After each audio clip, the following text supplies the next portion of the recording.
반갑습니다. 방초소년단입니다.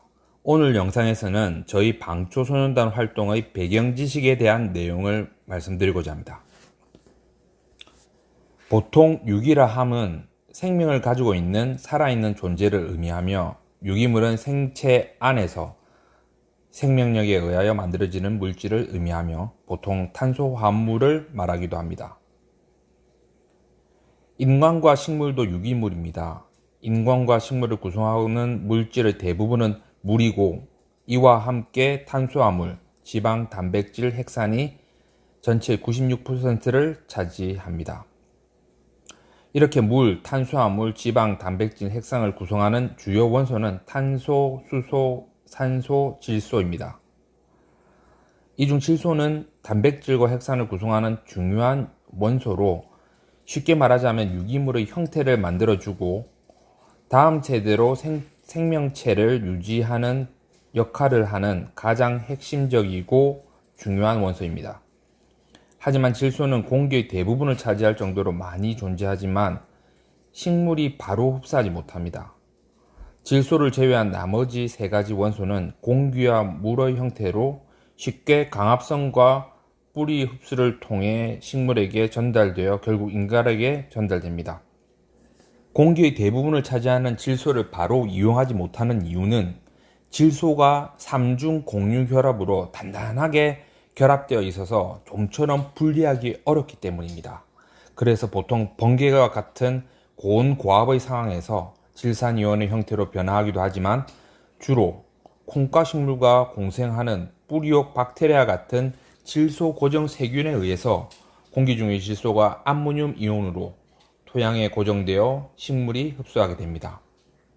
정리를 해보자면, 인간과 식물을 구성하는 주요 원소인 탄소, 수소, 산소, 질소 중 질소를 제외한 다른 원소는 공기와 물을 통해 쉽게 얻을 수 있지만, 질소만은 주로 뿌리옥 박테리아에 의해서만 공기 중의 질소를 토양으로 고정할 수 있다는 것을 알아보았습니다. 현재의 관행농업이 어떻게 나타났는지에 대해서 살펴보도록 하겠습니다. 지금으로부터 약 46억 년 전 지구가 탄생한 후 약 30만 년 전 호모 사피엔스가 출현하였고, 약 1만 년 전부터 농경이 시작되었습니다. 이후 산업혁명을 거치며 농기계의 등장으로 생산성이 증대되기는 했지만, 한정된 농지와 식물 영양분이 제한되어 식량 생산을 급격하게 증대시키는 것은 어려워 보였습니다.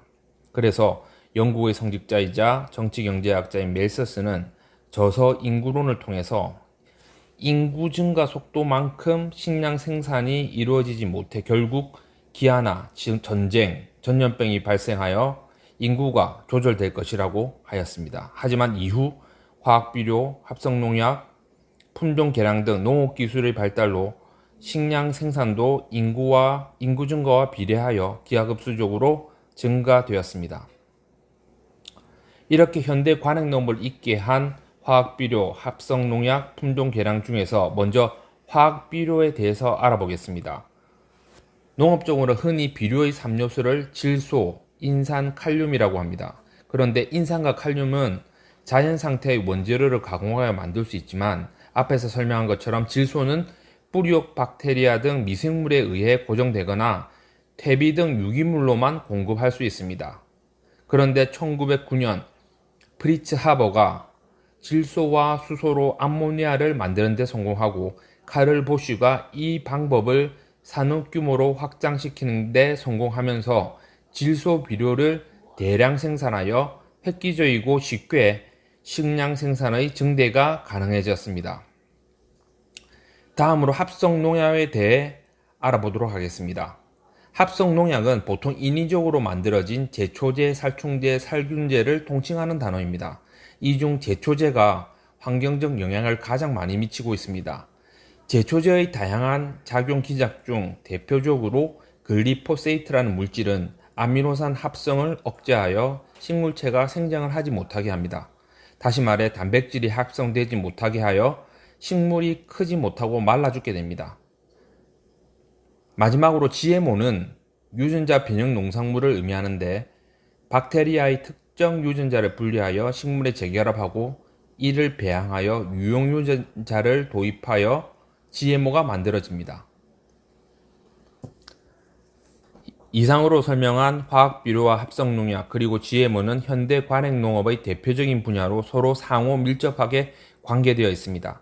예를 들면 특정 제초제의 저항성을 가지게 만드는 유전자를 식물에 주입하여 제초제의 저항성을 가진 GMO를 만들어 제초제와 함께 판매하고 화학비료를 사용하여 생산량을 극대화하는 형태로 식량 생산이 이루어지는 것입니다.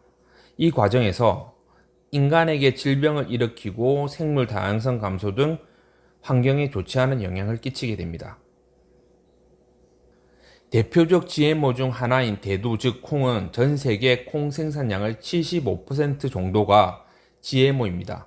우리나라는 콩 자급률이 30% 정도이고 이마저도 사료용까지 포함하게 되면 6% 정도밖에 되지 않습니다. 즉 우리나라에서 소비되는 식용과 사료용 콩의 94%는 수입산 콩이고 이 수입산 콩의 90% 이상은 GMO입니다.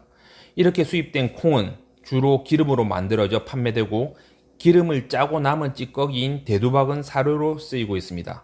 그리고 콩나물, 두부, 간장, 된장 등 식료품으로 가공되어 판매됩니다. 따라서 국내에서 시판되고 있는 콩기름은 국내에서 만들어졌더라도 거의 100% GMO로 만들어졌다고 보시면 되고 국내에서 생산되는 많은 수의 한우도 GMO 대두박을 먹여 키웠다고 보시면 됩니다. GMO는 그 자체의 유해성도 충분히 입증되지 않았을 뿐더러 GMO를 생산하는 과정에서 사용되는 제초제 등 유해물질 때문에 더 큰 문제라고 생각됩니다. 세계적으로 유명한 역사학자인 유발 하라리 교수는 그의 저서 사피엔스를 통해 농업을 비판하였습니다. 급기야 농업혁명은 역사상 최대의 사기였다고 하였습니다. 유발 하라리를 포함하여 수많은 지식인들이 지금과 같은 농업 방식의 문제점을 지적하고 있습니다.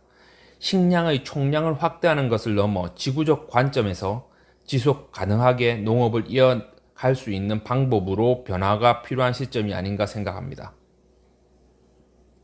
이런 관행농업의 대안이 바로 유기농업입니다. 유기농업은 안전한 농산물 생산과 농업 생태계를 유지, 보존하는 농업을 의미합니다. 유기농업은 소비자와 생산자 그리고 자연 생태계가 모두 유익한 농업, 즉 지속 가능한 농업 방식입니다. 농경지의 표토 관리에 대해 알아보겠습니다.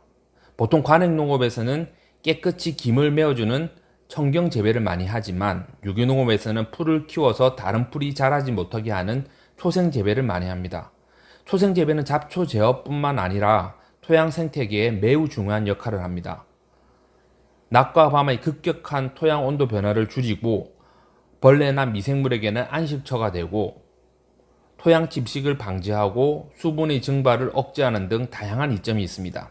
그런데 농업 분야뿐만 아니라 그 외 다양한 분야에서 잡초를 방지하고 있습니다. 예를 들어 한국농어촌공사의 경우 저수지 재단이나 태양광 발전소 부지, 양배수장 유유부지, 청사 화단 등에서 1년에 수십억 원의 비용을 들여 잡초를 예초하고 있습니다. 제가 감사실에서 근무하며 태양광 발전소 현장에 가게 되었는데 현장마다 적게는 수백, 많게는 수천만 원의 비용을 들여 매년 예초를 하고 있다는 것을 알게 되었고 이런 곳에서도 소생 재배를 통해 잡초 제어가 가능할 것으로 생각하여 직접 실행해 보게 되었습니다.